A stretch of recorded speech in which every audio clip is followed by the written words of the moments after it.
Page 104 from Inside of a Dog. Wolf. I can remember the first time a bark came out of Pumpernickel when she was maybe 3 years old. She began so quiet until then, and then one day after spending time with her barky German Shepherd friend, a bark popped out of her. It was bark-like more than a bark, as though a sound that stood for a bark but wasn't itself the real thing, a well-articulated rumph, accompanied by a little leap of her front legs and a madly wagging tail. She refined this splendid display somewhat through the years, but it always felt like a new dog thing she was trying on. It is regrettable that barks tend to be such loud affairs. The bark is shouted, while a calm conversation between the two strollers in the park might register about 60 decibels. Dog barks begin at 70 decibels, and a stream of barks may be punctuated with spikes to 130 decibels. Increases in decibels, the unit of measurement of the loudness of sounds, are exponential.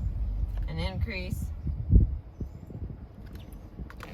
of 10 decibels describes 100-fold rises in the experience of the strength of a sound.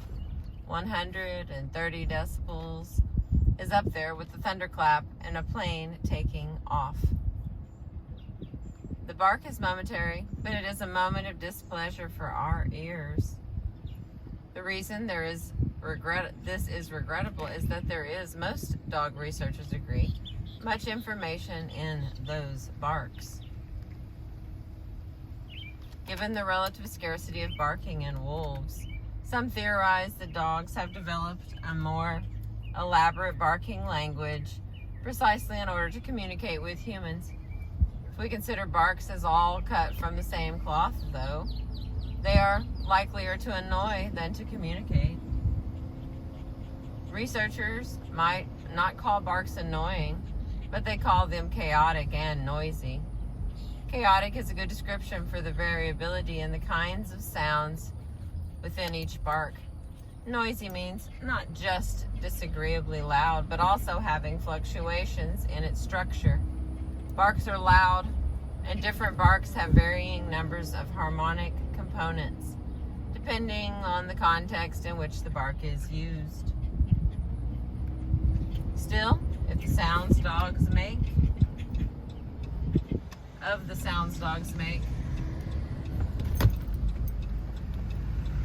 barks have varying numbers of harmonic components, depending on the context in which the bark is used. Still, if the sounds dogs make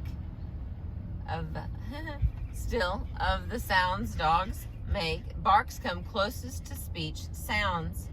The dog's bark is like the phonemes of speech, produced by vibrations on the vocal folds and air flowing along the folds and through the mouth cavity.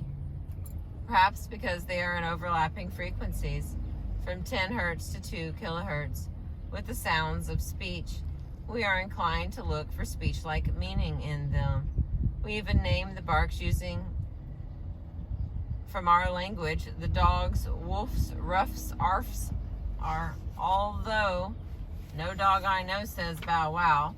The French hear the dog wah wah. Norwegian dogs woof woof. Italian dogs go bow bow. Some ethologists think that barking is not fundamentally communicating anything, though, that it is ambiguous and meaningless. This view is encouraged by the difficulty of deciphering what the meaning of the barks could be, since some dogs bark without an obvious prompt or audience, or continue to bark long after any message therein would have been conveyed. Think of the dog barking continuously, dozens of times in a row, in front of another dog. If there is meaning in that bark, would not 1 or 2 repetitions do to convey it? This strikes at the heart of the trouble in determining the subjective experience of an animal of which you cannot ask questions.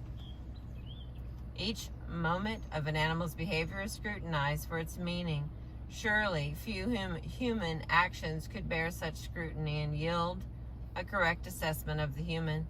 If you were to videotape me practicing at home in front of my dog, a speech I am to deliver later in the day, you might well conclude that A, I believe the dog can understand what I'm saying. B, I am talking to myself. In either case, C holds the noises I am making appear not to be classically communicative, for I do not have an audience who can understand me.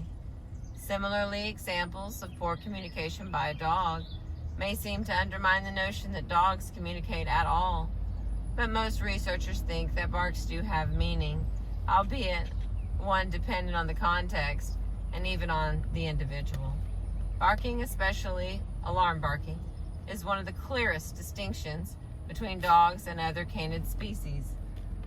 Wolves bark to convey alarm, but rarely, and they make more of a wolf sound than anything like the protracted dog barking with which we are familiar. Dogs do not just bark more than wolves. They have developed numerous variations on the theme. There are a handful of distinguishable barks used reliably in a handful of distinguishable cases. Dogs bark to get attention, to warn of danger and fear, as a greeting in play, or even out of loneliness, anxiety, confusion, distress, or discomfort. The meaning is in the context of their use, but not only in the context. Spectrograms of dogs' bark show that they are mixtures of the tones used in growls, in whimpers, and in yelps. By altering the prevalence of one tone over the others, the bark takes on a different character, a different gist.